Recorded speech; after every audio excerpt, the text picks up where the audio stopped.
Bonjour tout le monde. Est-ce qu'on peut s'asseoir? Est-ce que chacun peut prendre sa place? Les excellences, mesdames les ministres vont rentrer bientôt.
Honorable Madame Lila Dukan Luchumon, ministre de l'Éducation et des Ressources humaines, de l'Enseignement supérieur et de la Recherche scientifique.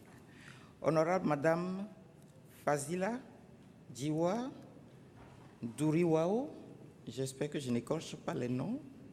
Si je le fais, excusez-moi. Ministre de l'Égalité des genres, du développement de l'enfant et du bien-être de la famille. Monsieur Ramlugan, Senior Chief Executive. Dr Rita Bissounot, coordonnatrice de l'Union africaine et représentante du commissaire des ressources humaines, sciences et technologies. Mesdames et messieurs les membres du corps diplomatique, mesdames et messieurs les chefs de cabinet et directeurs, madame la représentante du Royaume de Norvège, distingués invités, mesdames et messieurs, tout protocole observé, je vous souhaite la bienvenue à cet important forum sur les stratégies de rétention des filles et des jeunes femmes dans nos systèmes éducatifs, co-organisé par la République de Maurice et la Commission de l'Union africaine. Mais avant toute chose, je voudrais vous inviter respectueusement à bien vouloir vous lever pour que nous écoutions respectivement l'hymne de l'Union africaine suivi de celui de la République de Maurice.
Asseyez-vous, s'il vous plaît.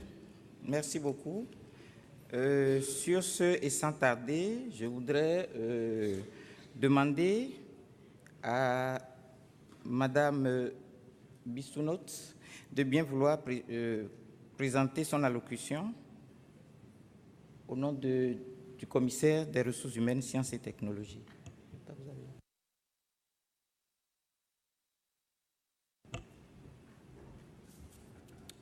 Good morning.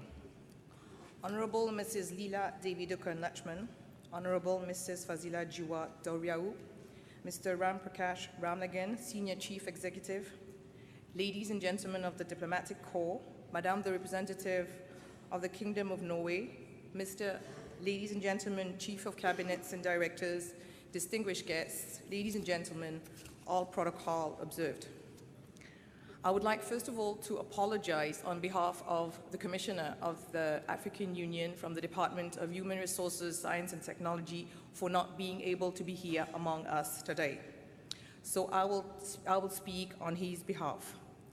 I am particularly proud and pleased to take the floor on behalf of the Chairperson of the African Union Commission, His Excellency Mr. Moussa Faki Mohamed, to first of all express our thanks to the Republic of Mauritius and my sincere gratitude for the warm welcome extended to all our delegations and myself since our arrival to this beautiful island of Mauritius.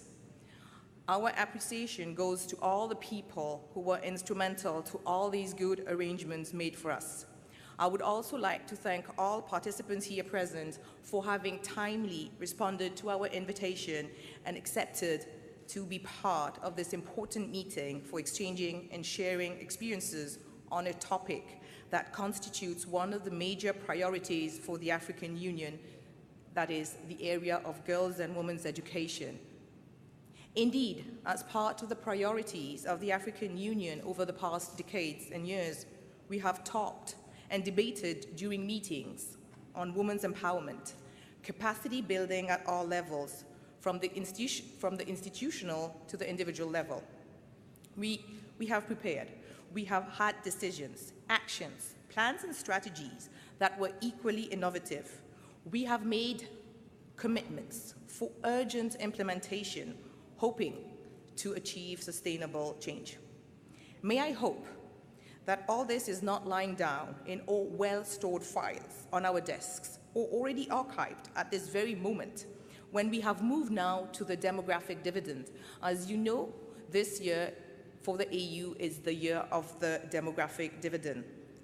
And this is concerned with making the best use of our human resources, including youth, women, and girls, whom we want to see trained, highly equipped, and specifically skilled to effectively contribute to the development of our dear continent, Africa. While the demographic dividend is in the minds, has been on our minds for some time now, it brings together actors from all backgrounds, targeting various aspects depending on the terms of reference of their respective mandates. Thus, in the efforts towards fulfilling its mandate and being at the core center of actions undertaken to meet girls' and women's education, expand and optimize their potential, both for giving more chances for their empowerment and offering a wider range of their inputs to development, our center, the African Union International Center for Girls and Women's Education, CIEFFA, has found the need to consult with its partners to envision with them the setting up of relevant strategies that will help us in enabling girls' retention in our educational success and ensure the personal success and professional accomplishment of these young women and girls.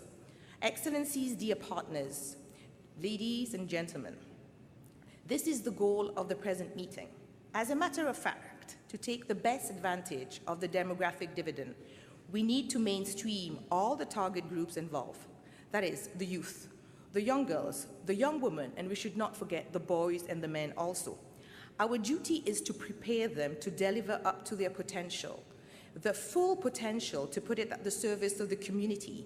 If we want to achieve gender equity and gender equality and ensure the full participation of all segments of African human resources, then all training fields need to be mobilized and accessible for all of us.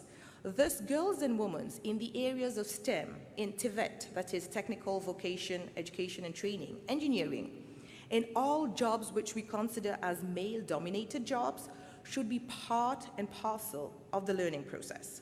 We should accept the educational and professional choices of the females who wish to give themselves through capacity, knowledge, and skills. Ladies and gentlemen, we are here to discard the myths and cancel all gender-based perceptions around certain training fields and professions that drive away and discourage access for girls and women, even when they have great potential. We are attending this win-win meeting to equip and further strengthen ourselves in this paradigm shift, so as to be the spokesperson and the champions of equitable access for learners in STEM and TVET, and other sectors loaded with misconceptions which has a discriminatory connotation. I am all the more reassured to go ahead with this forum when I realize that a lot of progress has been made in this area of girls and women's education, and this can enable or fast-track their empowerment and professional success. This forum comes as a secured and materialized step forward in the debate on gender-based discriminations and will ultimately lead to a change in the vision, perception, and hence paradigm as to the issues relating to the development of the human capital as a key objective to yield positive and sustainable outcomes in all our development initiatives in Africa, and to make the best use of our demographic dividend in this continent. As a matter of urgency, gender issues and gender equality in the world of education should be addressed, targeting its endogenous discriminations, for instance, those related to educational counseling and the choice of training fields, the lack of teachers in STEM, TVET, and other related branches, as well as other stereotypes. One needs to understand and accept that the quality of education induces the retention of learners in the educational systems. And this retention depends on how relevant the learning fields and contents, the teaching materials and approaches are, as well as the quality and profile of the lecturers, the learning facilities, and the learning environments. The learners should find satisfaction, attraction, and rationale behind their learning environments. You would agree with me that there are means, strategies, and conditions for mobilizing our educational systems so as to foster retention, secure conditions for mobilizing our educational system in view of girls' and women's empowerment, and to give our girls and women a wider range of job choices, enterprise creation avenues, and hence sustainable livelihoods, so that they can contribute to the development of their community, country, and continent. Girls' and women's access to STEM and TVET and to all branches that are traditionally dominated by the male gender seems to be a major challenge to enhancing the relevance of education and requires an in-depth transformation of the mindset of educators. Excellencies, ladies and gentlemen, using STEM and TVET, especially this area of the hard technical sectors, to make a quest as an entry point for the solution in girls and young women is in itself an old concern, which has been dropped for diverse reasons, but again revamped to be fashionable for some time in view of the current realities. However, the CIEFFA has now taken it, has given it another viewpoint, another current direction.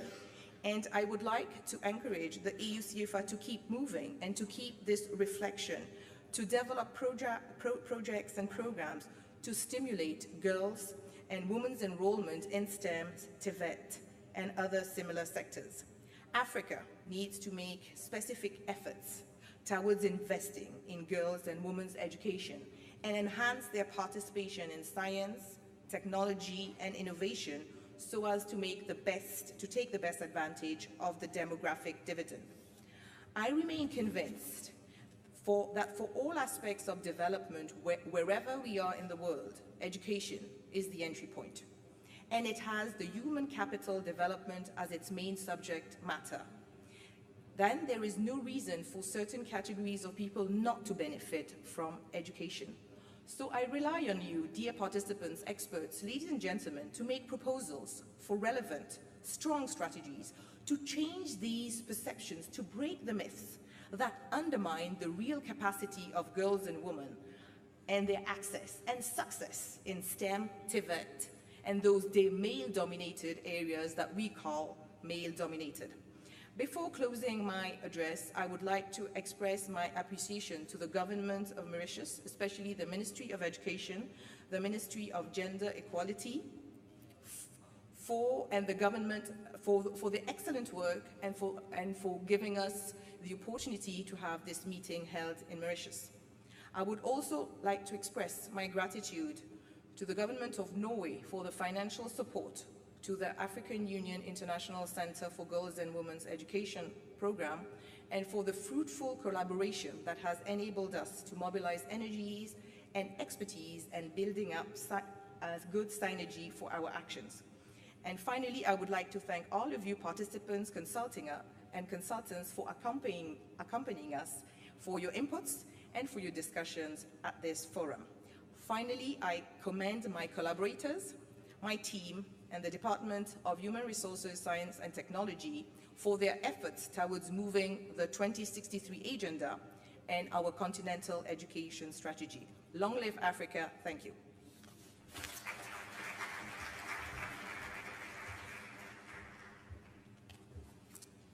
Thank you, Dr. Rita. I think we need to keep in mind a few key words from her speech. I think we have demographic dividend. Then we want to see more girls and women in STEM and TVET. Those are the three areas we will be talking about for the next 3 days. After that, I would like to invite Honorable Minister in charge of education, human resource, tertiary education, research, and scientific research. Please, Honorable Minister.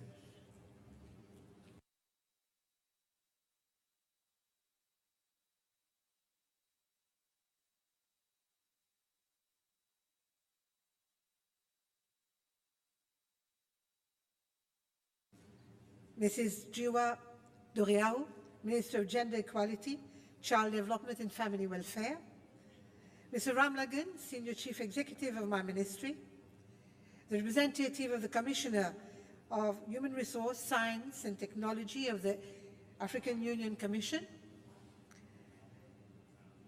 senior officials of my ministry, members of the Diplomatic Corps, participants, foreign delegates, ladies and gentlemen, good morning. It is my privilege to be with you and to welcome you all to this forum dedicated to a very critical theme, namely the retention of girls and young women in the educational systems in Africa. A special welcome to you who have traveled a long way to participate in the deliberations, as well as to those who have worked hard to get us together here. Of course, a special word of appreciation goes to the African Union International Center for Girls and Women Education in Africa. Ladies and gentlemen, when I was approached to have this forum hosted in Mauritius, I responded wholeheartedly, and so too was the response of the government. This is because we in Mauritius fully subscribe to the idea that any theme that places girls and women at center stage should sit high on our national agenda. It is obviously heartwarming to see that it is also one of the prime concern of all of us across the continent. The concern for girls and young women within the education context certainly merits our focused attention. It also calls for meaningful, constructive consultations, the sharing of experience and best practices. And it demands concerted efforts to enable us to formulate and elaborate realistic and workable strategies and frameworks so as to squarely address issues and constraints identified. Hopefully, this is what this meeting will come out with as major deliverable. Distinguished guests, ladies and gentlemen, today the global community, and that includes our countries and the continent, has committed itself to a series of goals, the Sustainable Development Goals, that are being used to frame the national agenda and policies. Unlike the MDGs, a lot of attention is paid to human rights here. Very significantly too, although gender inequality was one of the MDGs, for the SDGs, the issue figures very prominently. Thus, SDG target 4.5 zeroes in on the aspiration to, I quote, eliminate gender disparities in education and ensure equal access to all levels of education and vocational training for the vulnerable, including persons with disabilities, indigenous peoples, and children in vulnerable situations, unquote. Unfortunately, ladies and gentlemen, to date, the situation remains alarming. I'm sure that many of you have gone through the policy paper 32, released by UNESCO Institute for Statistics and Global Education Monitoring report in June of this year. It reiterates that education is central to the achievement of the SDGs, but it also points out that we still have a long way to go and are far from getting there yet. The latest figures in that report shows that sub-Saharan Africa remains the region with the highest out-of-school rates of all age groups. Of the 61 million out-of-school children, 33 million, or more than half, live in sub-Saharan Africa. To quote slightly more extensively, the policy paper states, across all age groups, sub-Saharan Africa remains the region with the worst out-of-school rates. More than half of all young people between the ages of 15 and 17 are not in school, as are more than 1/3 of the adolescents between 12 and 14 years, and 1/5 of children between the ages of 6 and 11, unquote. Now, these figures comprise both boys and girls in the different age groups. We can imagine the huge wastage of human resources and intellectual capital. The problem is exacerbated by what UNESCO has called the learning crisis, even for those that are in schools. Evidence exists that being in school is no indicator that learning is effectively taking place. What is the nub of it all? What is the story that awaits to be narrated? The narrative is that we have to have clear-cut policies that provide clear-cut solutions to our education-related problems. We cannot engage in wishful thinking. That would be as aleatory as the roll of the dice. What we need are actions so leveraged to give our girls as much as our boys the possibility to be active participants in fashioning the destiny of our countries. Distinguished guests, in Mauritius, we have made some headway in terms of access of girls to education, of equity, of treatment, of inclusion. I hardly need to talk of retention when, in fact, girls are known to outperform boys and are self-motivated enough to pursue their education path to the hilt. Obviously, we do have a number of factors that plead in our favor. The advantage of being a small country with a declining population is one such factor. Another is a powerful demand for education, universally seen as an instrument for social mobility and economic takeoff. I could go on. But it is also true that we are equally a world of our own in terms of complexity. Mauritius still faces numerous challenges, especially in the domains that will be at the heart of discussions over the next 3 days. Let me take the first of these. Where STEM is concerned, I must confess that the trend in Mauritius, as elsewhere in Africa, is a disproportionate number of women as compared to men, both in STEM subjects, in academia, and in employment. Generally, STEM subjects are seen as too tough, while the soft areas of learning are more commonly seen as within the can of girls. Of course, we know how important STEM is for us all in Africa. Agenda 2063 places a premium on it. The logic is simple.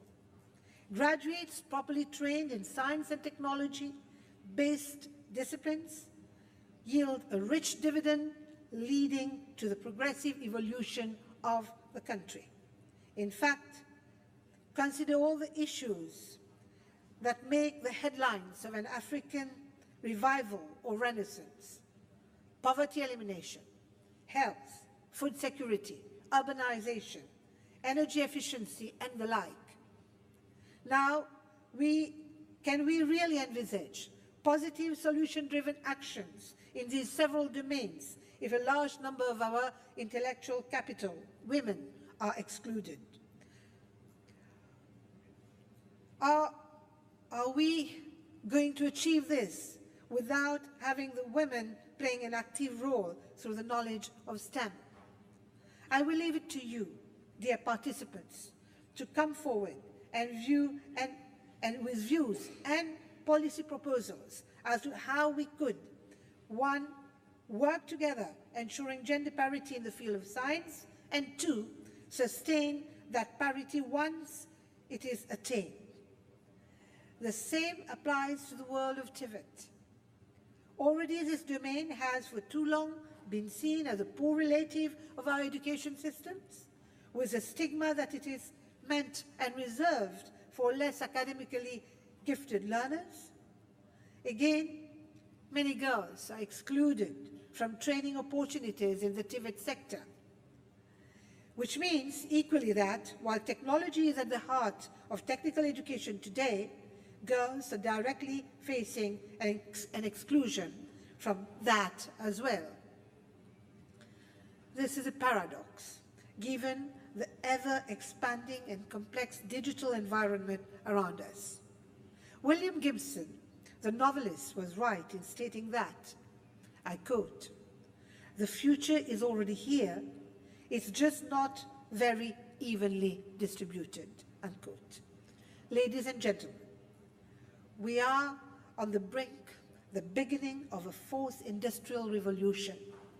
Digitization is impacting us all in unthought of and therefore unanticipated ways. Yet, at this particular juncture of our age, we are tempted to ask ourselves whether a non-retention, even an outright exclusion of girls from schools, augurs well for our states. You will agree that it doesn't. This is why I'm very pleased to read from the concept note that this present meeting aims to present proposed strategies on attracting more girls and young women to science, technology, mathematics and engineering, and TVET as well. You, dear participants, have to provide the relevant thought leadership that this conference necessitates. You have been active in the field of girls' education. You know the extent to which the reduction of cost of schooling for families, the provision of scholarships and other support major incentivization measures that would lead to improved attendance. For long, we have been making very heavy weather of the access and retention of girls to education. We have often thought to justify the unjustifiable and alluded to factors, cultural or otherwise, that have had a constraining effect. The time for procrastination is over. It is time we move out of the existing and siloed mindset. The education of girls and young women should cease to be an heuristic matter subject to controversy, discussion, or disputation. The African Renaissance can only be built on the conviction that the story of African girls and young women should no more be narrated sotto voce. As the African proverb goes, until the lion has had his own storyteller, the hunter will always have the best stories. Ladies and gentlemen, let me congratulate the African Union International Center for Girls and Women's Education in Africa for its worthy initiative to sustain its momentum on education in line with the concepts of gender equality and women's rights. I'm certain that much will emerge from your discussions and deliberations. These will undoubtedly go a long way towards improving the lot of girls in education and training. It gives me now an immense pleasure to formally declare the Education Forum on Strategies for Retention and Completion of Girl and Young Women in Educational Systems open. I thank you all for your kind attention.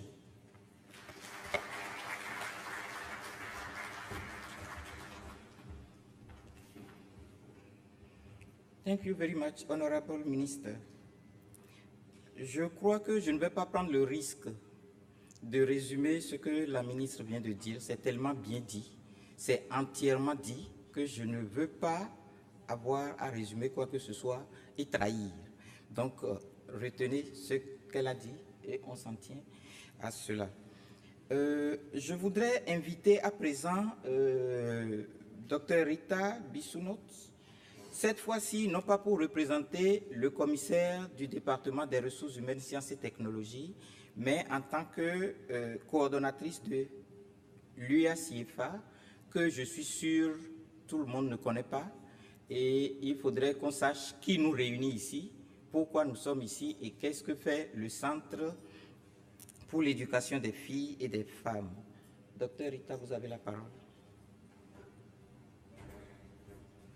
So, good morning again. As Dr. Agusi mentioned, I take now another hat, and I just want to introduce very, very briefly what is the African Union International Center for Girls and Women's Education in Africa. We are a new center. I'm sorry, but this doesn't seem to be moving. We became a specialized institution of the African Union in 2004, but we have only been operational now since 2 years, for the past 2 years, because it takes a long time. I'm not able to move this, I'm not too sure why. We have only been operational for the past 2 years, and we are now based in Ouagadougou in West Africa, that is Burkina Faso. Can you please give me something so that I can move this? We are, can I just have the remote control?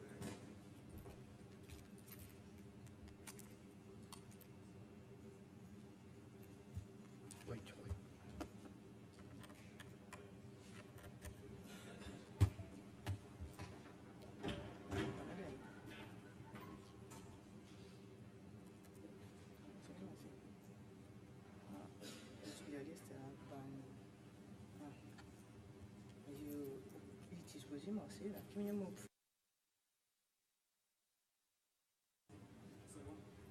Our mission is in line, so as I said, our mission is in line with the vision of Agenda 2063. As you might know, Africa, the African Union has a document which gives the vision of what Africa will look like in 50 years' time. And this is the document that we follow, which outlines that the African woman will be fully empowered in all spheres with equal social, political, and economic rights and opportunities to fight against all forms of discrimination. We have a continental education strategy, and from this continental education strategy, CIEFFA has developed its own strategic plan, which has 4 key strategic priorities.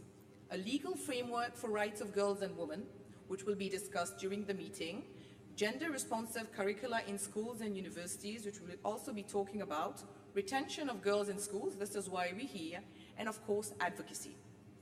We have had several meetings on legal frameworks for rights of girls and women in schools and universities.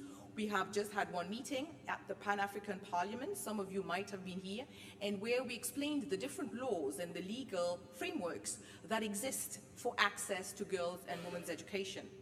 We have developed a compendium on regional and international instruments on inclusive approaches to girls and women's education, and have developed a framework for monitoring and implementing all existing legal instruments and policies of girls and women's education in Africa.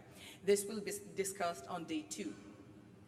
We are right now working on gender-responsive curricula in schools and universities, and we have a document. You have a copy of the case studies of what is happening in the Pan-African University, which is one of our biggest projects of our department.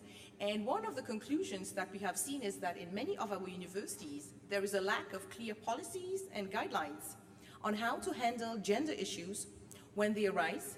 And this very often leaves leadership and management to fend for themselves with ad hoc solutions to important problems such as pregnancies and family matters for married students. This will again be discussed later on.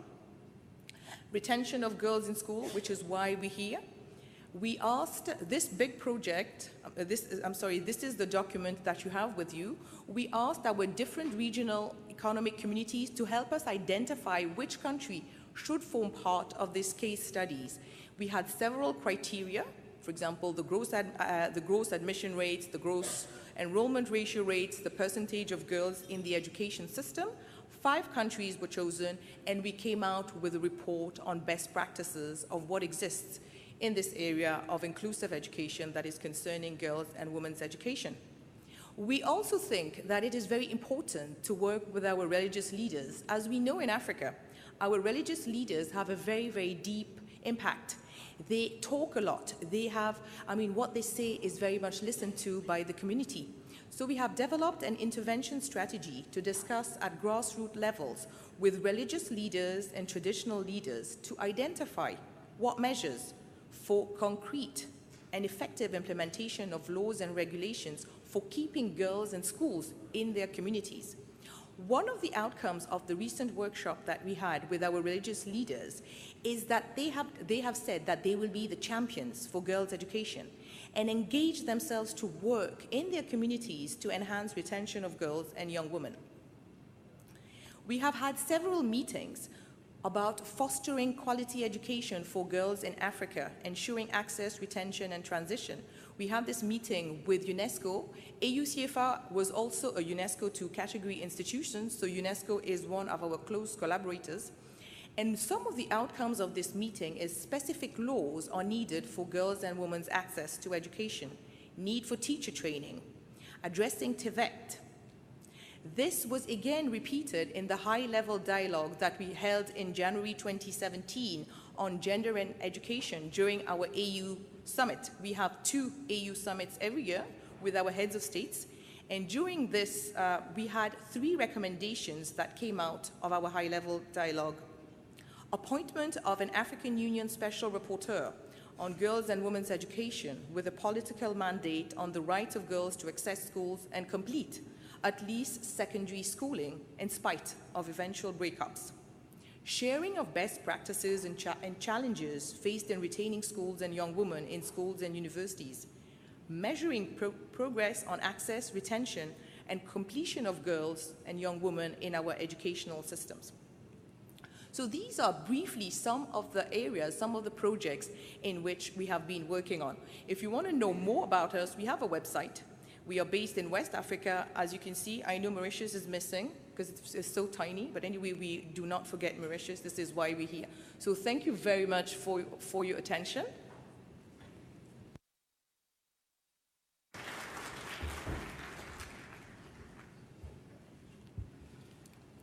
Merci, Dr. Rita. Et je crois qu'après cette présentation, vous avez quelques connaissances de CIEFFA.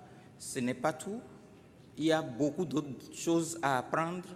Rapprochez-vous d'elle, allez sur le site et vous allez apprendre davantage. Et il faut qu'on travaille ensemble. C'est très important. Sur ce, je voudrais, avec l'autorisation de la ministre, des ministres et de la coordonnatrice, vous demander de prendre une pause, mais avant la pause café, nous allons faire une pause photo. On va faire une photo de famille pour marquer le moment, pour éterniser les visages, pour que nous soyons toujours en équipe chaque fois que nous allons revoir ces photos, qu'on sache que nous étions là, ensemble pour faire un travail. Et il faut absolument, la ministre l'a dit tout à l'heure, il faut absolument que nous passions à l'action.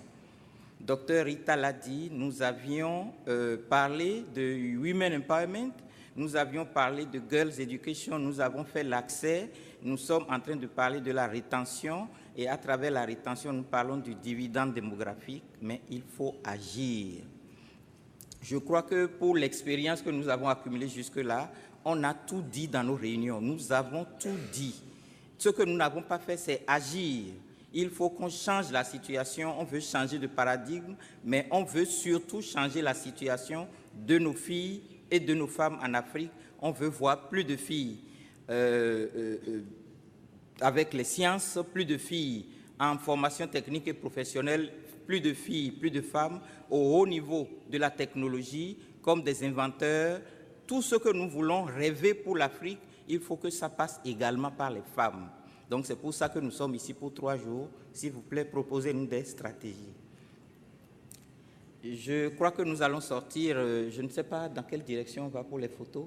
Donc on passe par là, on va vous indiquer où nous nous retrouvons pour faire cette photo de famille. Puis après, à côté, immédiatement, il y a la pause café. Nous en avons pour 30 minutes au total. Nous serons à cheval sur le temps. Donc il y aura un gendarme du temps et on va vous inviter à revenir dans la salle ici après 30 minutes. Je vous remercie.